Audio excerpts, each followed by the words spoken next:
Today on WTF is Crypto Space Podcast, we talk Pillar Wallet, Ethereum founder calls us all immature, and game credits going from leaps and bounds to craziness in 2018. All this and more on the WTF is Crypto Space Podcast. Stay tuned.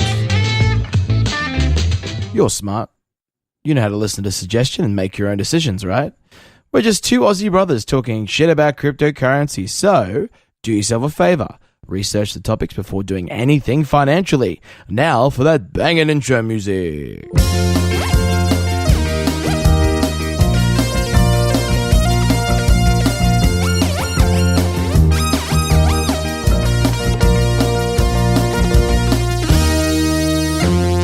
Welcome to WTF is Crypto Space. I'm Brett. And I'm Chad.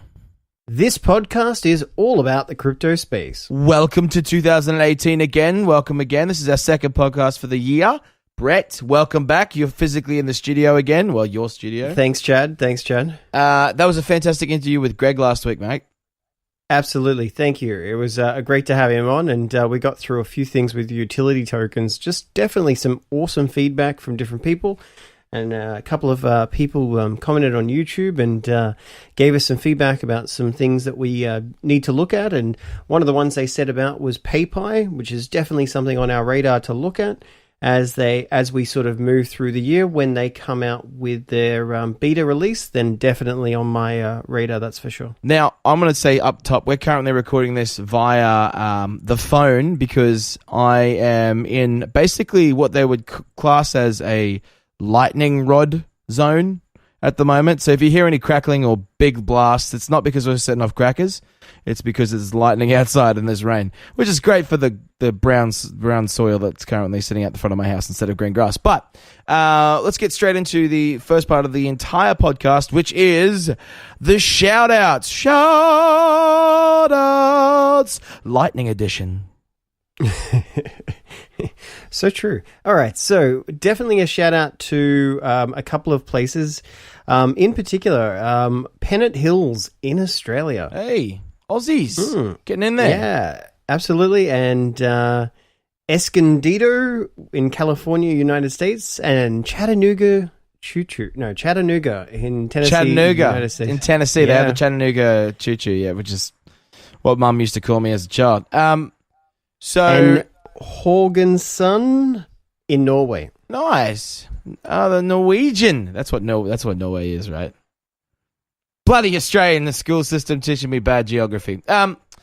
So today's topics, as you heard at the top of the show, we're going to be talking about Pillar Wallet. We're going to be talking about the founder of Ethereum, calling out all us kids and saying how immature we are, and also game credits. Our friend over there at Game Credits, Jack, has been talking about 2018 and how it's going to be amazing for game credits. So, Brett, take it away. So we sort of started with utility tokens last week, and look, this month it's like anything. You set up the year, you start strong, and look, you're going to have an awesome set of returns this year if you sort of set yourself up and set your folio up. And what I can say is, look, this first 6 weeks is super important. One of the things that will happen throughout and look, we sort of talked about this last, some of the lessons that we learned from 2017, Chad. But in particular, one of the things is that we should perhaps look at hodling. There are times when we will shift back and forwards between cryptos at certain times when we've had an awesome gain. When you've had an awesome gain in a short period of time, you should think about taking a little bit off the table. And that doesn't mean, and look, people will say that, but I just like to clarify, I'm not talking about going back to fiat. I'm just talking about moving that currency, maybe putting it back into BTC or putting it into your favorite crypto and buying more or increasing your position. We have definitely been talking about this all last year about, changing ratios and stuff. That was when we were starting out, and it's still good to do that sometimes, but the biggest word that we learnt from 2017 was exactly what you said: hodl. Keep it, hold it, because that's going to be talking about what I'm going to be talking about in the second part with Ethereum. But it is all about that, yeah. Like, we've got to keep onto it and watch it grow, and don't be scared about it going down, because it can go down and it has gone down. But look, if you're more savvy and you're more of an aware listener, and you understand graphs, and you can get an understanding, then what you would actually do is maybe make twice as much money or more money if you were able to sell at a high point and then buy back at a low point. Which is a typical stock thing, yeah? It's a typical, absolutely, and that's what you want to be doing. You want to be buying at the lower prices and selling at the higher prices. And However, some people will tell you that that's a bad idea. Don't do that, just stay in. But the idea is that you're taking a risk, always. You're taking a risk being in the crypto space specifically. But look, you are going to see a massive jump up in BTC throughout the course of the year, and there will be swings. Yes. And it's important to say to the listeners out there now that, look, there will be 3 or 4 40% drops, and we've already had, I guess technically that first 40% drop was end of last year. But look, we will have 3 or 4 significant drops. And the thing is, the higher the price goes, like when we get to the $64,000 question, then it will be a matter of, let's say a 40% drop at that point. That's quite significant. And suddenly people are going to hurt because they're going to go, wow, I lost huge amounts of money in that same day. But you need to look at it as a percentage of return. Okay. Now, this is what the GFC was a large thing. When it came out, it was its first single it released in 2008. It came out. I believe they're coming out with a new one soon.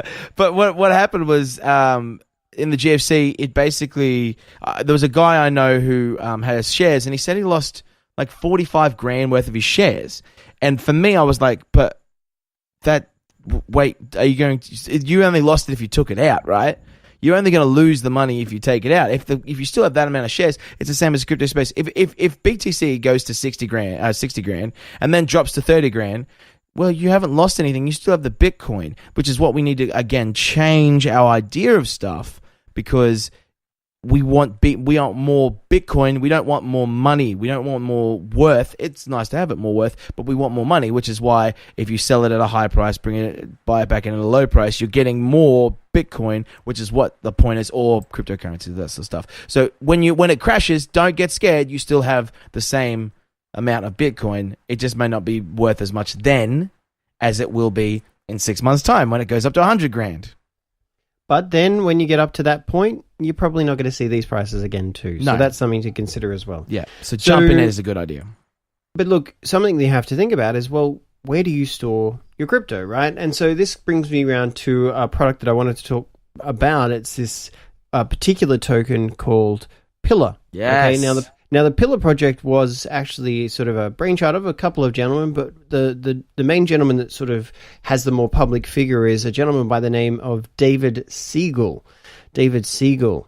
Interesting project that he's working on, and obviously his greater team that he's got. We got some links that I'm going to put down below that will talk about some of the things that we're talking about.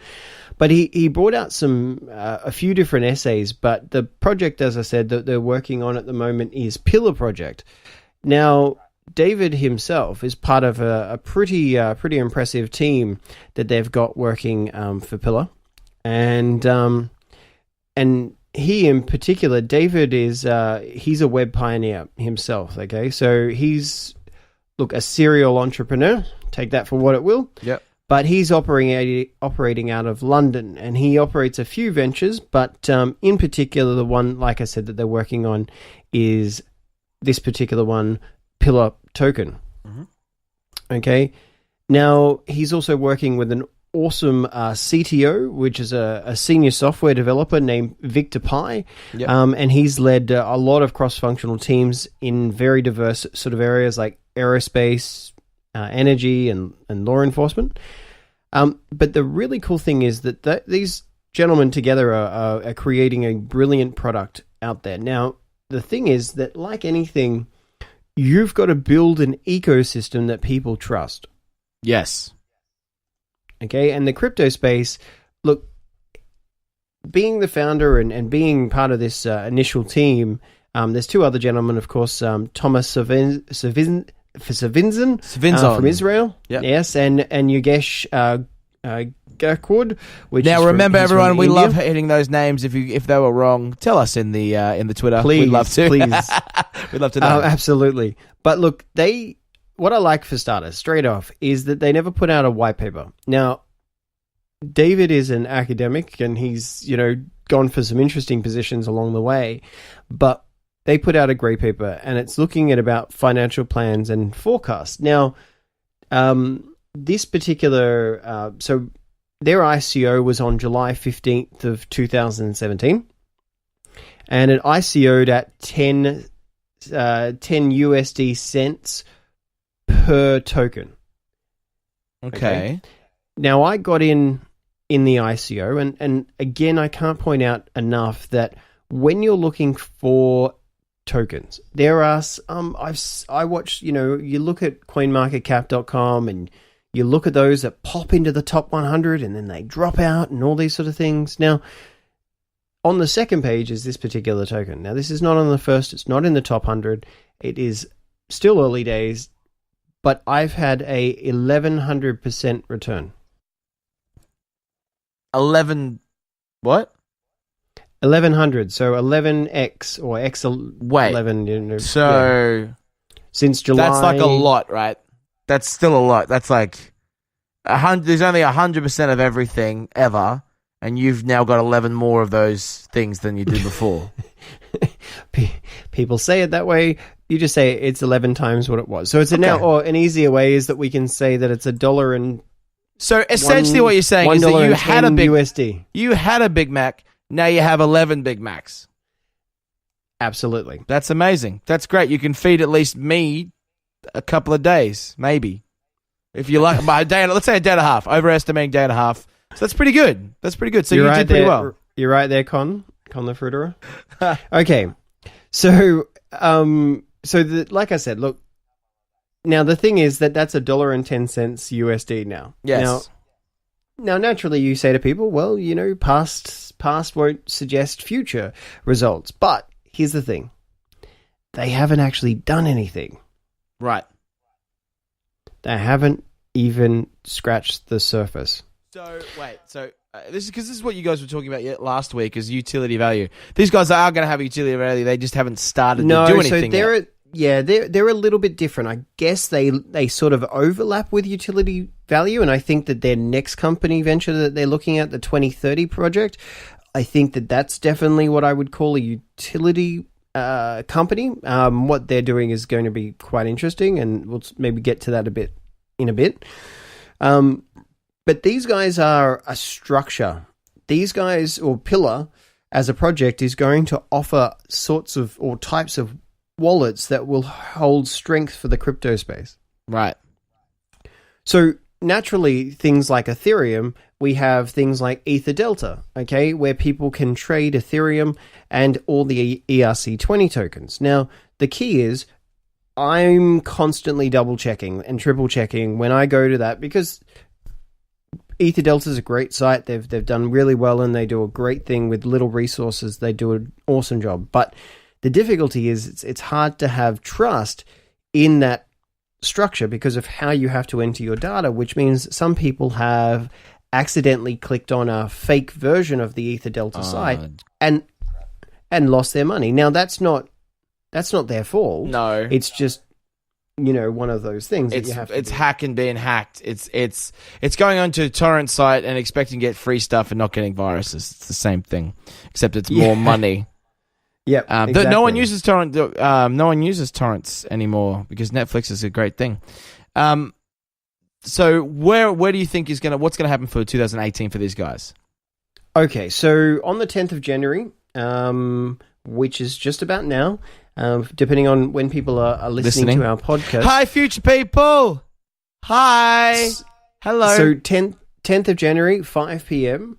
They're going to have one of their AGMs, and they plan on having a semi-AGM every 6 months. Okay. Now, as I said to you, they've had an increase AGM is a giant meal, right? Like they're going to have a giant meal together.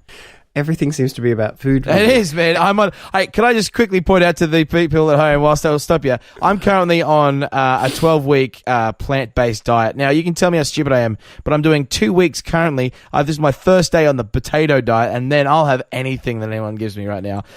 and when I say potato, it's a potato famine. So all I'm eating is potatoes. Roasted potatoes, mashed potatoes, any of those other potatoes. So if I mentioned food, it's because that's the only thing I haven't had today. So as you were. So 2018 with Pillar Token. Annual general meeting. No, not... Annual general meeting, right. Yeah. Just to clarify for the listeners. AGM. Thanks, Jen. And so they're going to be doing one of these every 6 months, right? Right. So now the thing is they've been very That would be transparent. biannual. Sorry. Thank you, Jen. And so they've got a very transparent sort of approach to how they're doing things, but they have said... Sorry, not really, because they say it's annual and they should be really BAGM. Sorry.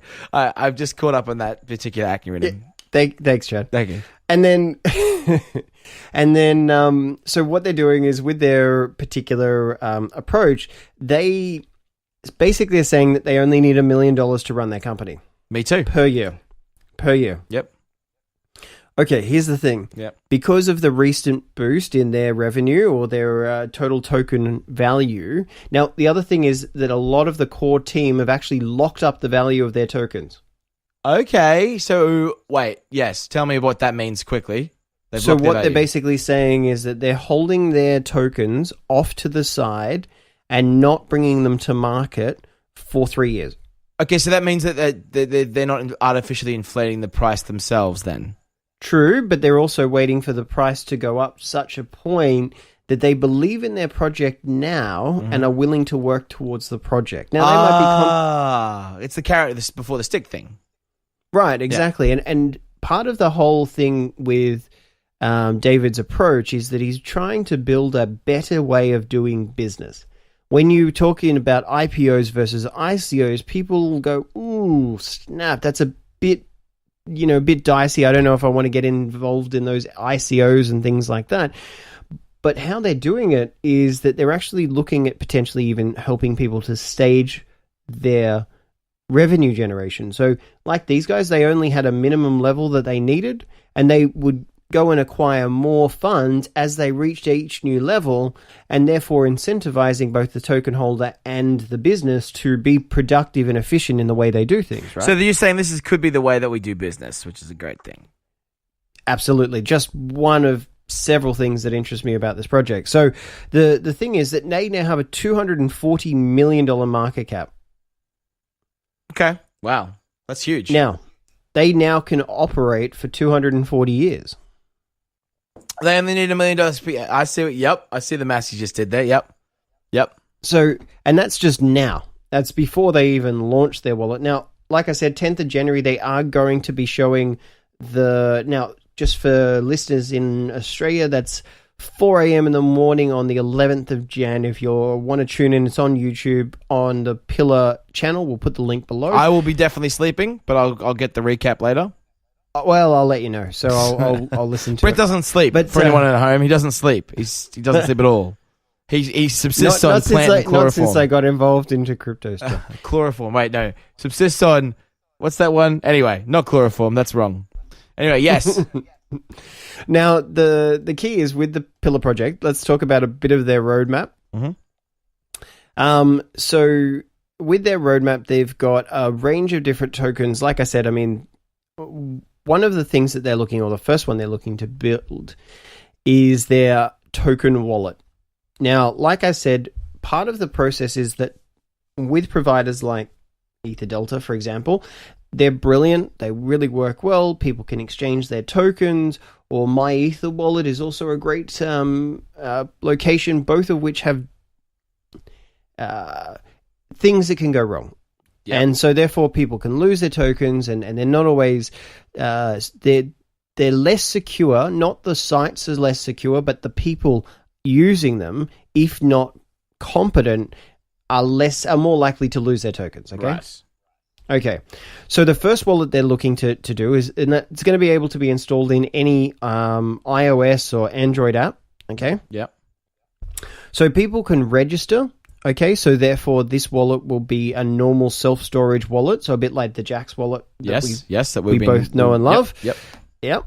And also like Exodus, where they both you are going to have a private key. So they're going to provide you, you're going to have your email address attached to it if you want, okay?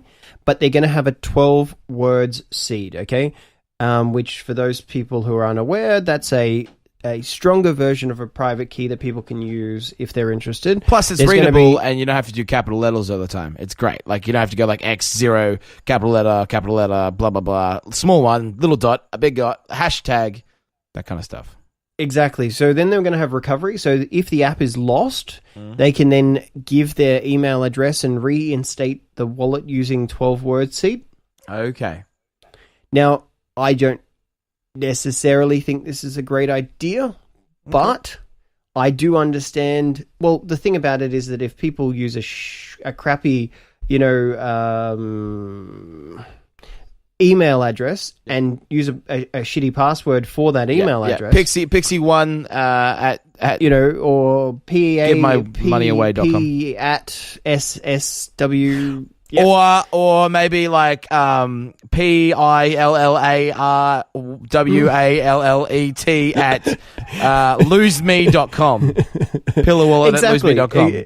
Exactly. So then they can receive Ether. Yep. Okay, so because it's an ERC20 token, people can receive Can you stop right there in the middle of your tracks, look at that, tell me what an what is it? An E something 20 token. What does that mean?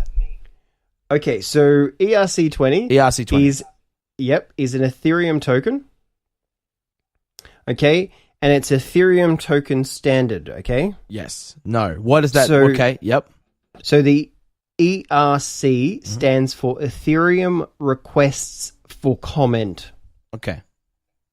Completely boring and really only applies to the code side of things, but for the moment is what is known as ERC20 tokens. And so you can buy other tokens with those tokens, is that right? Yeah, so Pillar is an ERC20 token. Yeah, so is so when anybody Salt? buys... Yes, Salt is an ERC20 token. Populous is one. Veritasium is one, exactly. So you see where you need to know... Veritasium, yep. Yep, so you need to know how to transact with an ERC20 token. So, sorry to derail again. No, that's okay. So it's important to clarify. That's where we started, Chad, from the start. If you've been here from the start, where you sad people. Okay, thank you for joining us. Thank you for joining us again this far. Just thought of... Comment twice. I know, I was just thinking... Like us once, comment twice. Okay, give their address code and QR code for receiving Ether.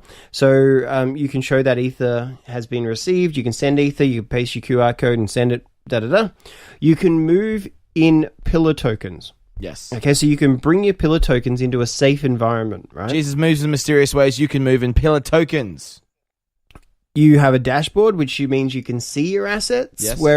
And it's more, the GUI's a lot better. Yep. Okay, or graphic user interfaces. Yeah, for oldies. Yeah. So you can see the history. You can see your previous transactions. You can keep track of all those things. And it'll be a lot easier than Blockchain Explorer, which is again a brilliant project that people have. Etherscan API can be quite difficult at times, so therefore it's got that in there. Yep. You can fill out your profile, get help in the app, and other things about the culture and ethos of Pillar. So then it's got Wallet 2. Yep. We've got ICO Wallet. They're going to look at launching, which is just going to be a brilliant project with 2030, their parent or their sister company. Yep. Okay. And so with the 2030 project, look, there's 4 levels of that, but we won't go into that right now. But essentially the thing is that ICO is for helping onboard ICOs, but also allow accredited investors, which is a particular status. Because the problem is there's a lot of... Look, David makes a great point. There are a lot of tokens that are being sold in the crypto space that are actually meant to be securities, yes. right? Yes.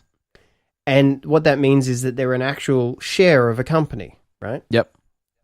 Now, the thing is that people have been tiptoeing and going, no, it's a utility token, and therefore you won't actually be a security, right? So you can't, I don't have to pay tax and I don't have to do this. And hang on, hold up, guys.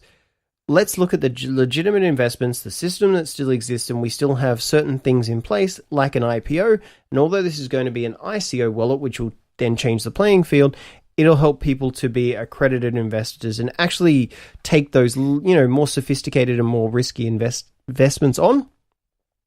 And then, of course, the Grandma wallet is their other one that they're looking to build. They call it the consumer wallet. Mm-hmm.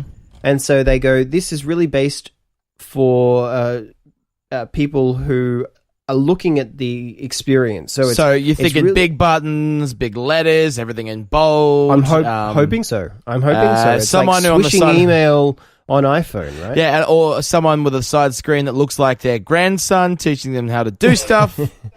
Yeah, very exactly. appropriate for my parents. They're doing okay with the Jax wallet, Chad. They're doing okay. Mum and Dad are talking about it, and they're saying, "How good's this? Look at this is going up, and that's going up." It is quite good, but it did take a while. But what I'll say about Mum and Dad, as a final note, as we wrap up this part of the podcast, is that this wallet is not that they by the time this stuff comes out, which is another 3-4 months or something like that, right? Bit longer? A bit longer, I'd say maybe probably August or September at this stage. All these people that are just slowly getting involved in now who know technology or know a little bit of technology, like Mum and Dad, they're going to go from the consumer or grandma wallet to the next wallet up. They'll be because it's all going to be similar, because why would you change the wheel, right? Exactly. And look, they are basing it similar. They are doing it very similar, but the GUI, the graphic user interface, is going to be a lot more fresh, a lot more cleaner for people who aren't tech savvy. Now, and that's what's really important about that. For you, give us a 3-sentence wrap up of why Pillar is good, what's going to happen this year, and what we should do about it. Look, Pillar is a gem in the crypto space. I think people should definitely have a look at the project. They should definitely look at where this project is going and decide whether or not their funds are suitable to be put into a company that has a large future like this one. I like all those words: huge, large, and profitable. So, Chad, where are we going? We're going down the path to the left-hand side, and we're taking ourselves a bottle of wine. But we also are going to go to talk about the founder. Now, where's my notes? Because I want to say this name right. Don't remind me, Brett. Hang on. Vitalik Buterin. Like beautiful. All right, Buterin. He's come out. This is before the end of the year, in between New Year's Eve and Christmas. He came out and was tweeting. He just, as POTUS in America is doing, he just randomly tweeting it late at night. He's come out and said, "If all we accomplish is Lambo memes and immature puns about sharting, which I'll define in a second, then I will leave." He's talking about the crypto space. He'll leave. So what he's saying is, we are so immature in the crypto space that prices going up and down and up and down and up and down. And I was watching a video that's actually on the same thing. We're going to link it in the description. And it explains what happened with Bitcoin just in the last 2 months of this year, just gone, that a bunch of people rushed in.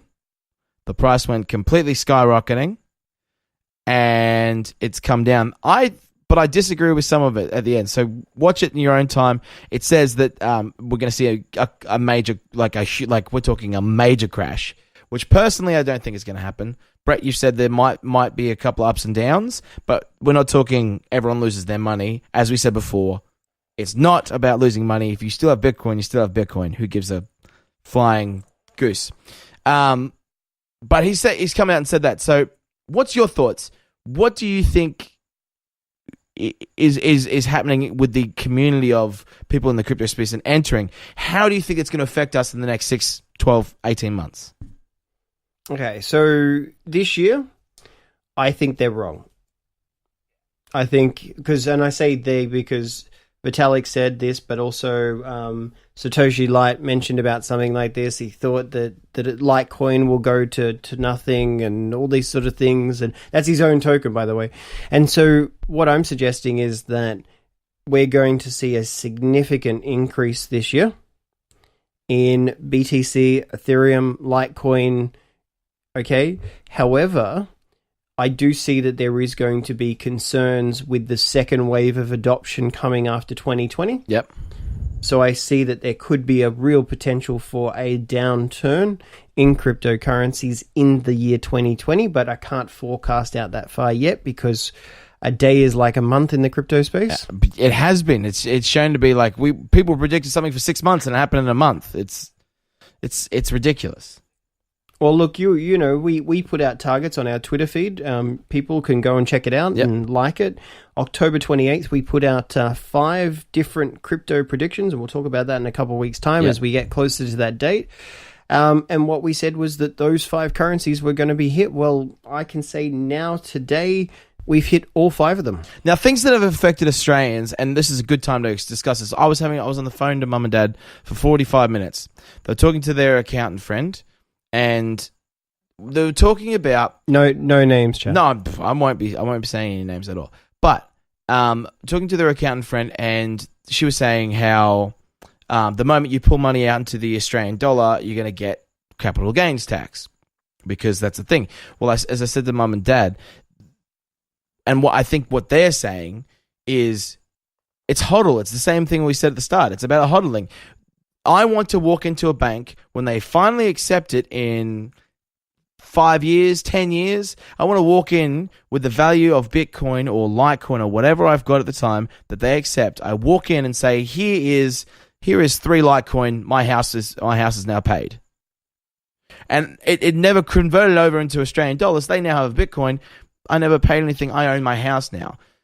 And I don't know if that's how it would work, but I don't see a time when I'll ever pull out any of the money I've now invested. I had done it previously, but I will never be taking money out because I see the value, the prices are going up, the investment is there, because we'll eventually get to a point where these tokens are no longer available at the small amounts that they are, so the large amounts they are now, and we're going to see them at the same movement ratio as in buying physical houses, because you'll get to a Bitcoin and 100,000 is 100%. If it goes up 1%, it's going to be 1,000. If it goes up 10%, so 0.01%, it's going to be $100. If you have 1% growth with a small coin, you're going to see much larger things. If you can see 100% jump, you're going to see much more money, the ability to get more money from that. What I'm saying basically is don't take your money out, hodl, because that coin is going to be valued against the dollar, your currency. When the currency finally drops, your house is going to be worth a Bitcoin, or it's going to be worth this, it's going to be worth that. Look, I think that people will readjust to denominating their assets in cryptocurrency. You can already spend cryptocurrency. We've talked about it before. There's a BPay. There's websites where you can actually pay your bills in BPay. Yes. If you spend cryptocurrency, it isn't a taxable event, but I'm not an accountant, so I can't say that for sure. Yes. However, it isn't something that I'm aware of as a taxable event if you are spending your cryptocurrency. If you're spending cryptocurrency, not converting it, then spending it. That's correct. That's what I think it is. That's the difficulty, is that we're at a point where most people are transacting, and that's why 2018 is so important to point of sale style. Which products. I am super duper keen to talk about when we start to see a lot more of progression, even just the alpha versions of them. I am so excited about that, because that's when the real currency, the real movement happens, and the real change happens in the world, and it's going to be amazing. I have one thing about point of sale systems. We got Jack Kuvek from Game Credits. We had him on the show. We love this man.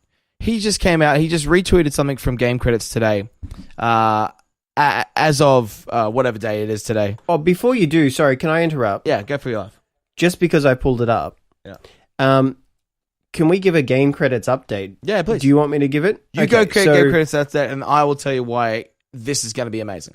Okay, so when we had him on the show, which was, I don't know, a couple of months ago. Yep. Game Credits was at $1.70. Yes. $1.60, and it went up to $1.80, and we went, okay, great. Oh, that's pretty great. Woo, woo, woo, woo, woo, woo. And we thought we'd let people know. Yeah. Okay? Yeah. But we told people that you should probably pay attention to this company. Yeah. Now, they are not in the top 100 at the moment. No. But they are now at $5.02 USD. Yes. From that 160, that 170 that we mentioned. Yes. Now, the reason why that's so significant, again, is the percentage it went up like crazy. So if you put $100 in, you now have, what, $250. Well, let's say if you put $170 in, you now have $500. Yeah, $500. So the point is on their website, you'll see it says one in every 3 persons on this planet is a gamer. That's exactly right. The product is huge. We're talking almost, what is it? Another third of people are being able to be fed. And we are looking to have more game conversations this year. Is that right, Jack? Absolutely. We're going to have more. I want to get Jack on the show, and we're going to talk a bit more about everything to do with anything, because I just like the guy. He's a cool kid. But also, he also loves something that I love, which is gaming, and we can talk about that. But he just came out, he just retweeted from Game Credits that you can now buy Dishonored 2 for my nerdy, non-nerdy friends and my non-gamer friends out there. That's a game. What is that, Jen? That's a title of a game. You can now buy it with Game Credits on their beta PC store. Now, why this is significant, I will say this is again just a statistic again for everyone to hear. Are you asking your own question, Chad? Let me ask you. Okay. Why is this significant? Because 1 out of every 3 people on the planet who have opposable thumbs play computer games. My dog doesn't play computer games because he doesn't have opposable thumbs. But I play computer games. Brett plays computer games when he can. That's 1 out of 3 people. That's 2 people out of 1 podcast play games. Chad, that's 100% of people on this podcast. On this podcast, play games. If we've got Jack here, it's still 100%. So what I'm saying is it's very significant for Game Credits to be doing this, because they're at $5 now, and they're launching this game that you can buy with Game Credits. So they're only in the beta, and this is the key that people really need to understand, and we can't stress enough. What's alpha, in this Brett? First 6 weeks. It's an early test release. It's the number 1. It's number 1, it's before 1. Beta is the next test after that that's getting better and better. They haven't even launched the actual retail store yet. This is the beta. So this means you can get on the ground level before it smashes out, and Game Credits becomes $20 at the end of this year, or even by 6 months. I can't say enough, Chad, for people who are interested in potentially getting into the crypto space. Look, we'll talk about this for years. We will talk about how there's developments in all different areas of the crypto space, but I am saying that the masses are coming. Yes. And so that if you are interested in the crypto space, if you think there's anything you need to know about the crypto space, you probably should go out, Google it. You probably should learn something about it. You probably should pick your token and find out something about it. Yes. You should find out how many tokens you think you need to, find the companies you want to invest in, and put your money into it. It's that simple. Because this is now not only, if you do what we're saying, which is hodl. We've been sort of, diddling around this for months. Months. But the thing is, now I'm saying that you have until March 30th. 31st. Wait, there's 31 days. No. Fuck with that last bit of the day. Go and have a 31st is Burrito Day. Just the 30th of March. Okay, March 30th, that's it. Yeah, that's it. Burrito on 31st. I'll join you. And I'm telling you that there is at least 7 companies in that top 100 that are releasing big products, that are releasing big or have already started to release their beta versions of these products. As these guys go big, man, you're looking at huge possibilities. And here's the 3 tips for us. This is how you get into the crypto space. You ready? Do your research. Number 1, Jack told you that. Greg told you that. Everyone who is going to come on the show is going to tell you. Firstly, do your research. Secondly, do your research on how to get in, which means acx.io, not a sponsor. And Chad, we know, well, this is the other thing, but look, we would also say cointree.com.au. Cointree.com.au. Far better entry fee. Yes. Much better percentage, so that's This good. stuff is secure to get in there and to start. You need yourself a wallet, you need yourself some gumption to go and do some research, and you need yourself some cryptocurrency. The first place to start is with that little step. Put your foot out front. But today, people, if you are listening to this podcast and you haven't already downloaded an app to your phone, go ahead and download a Jax wallet. GAXX. JAXX. Yeah. GAXX is a totally different app. Do not download that one. It is adult entertainment only. I don't know that. JAXX.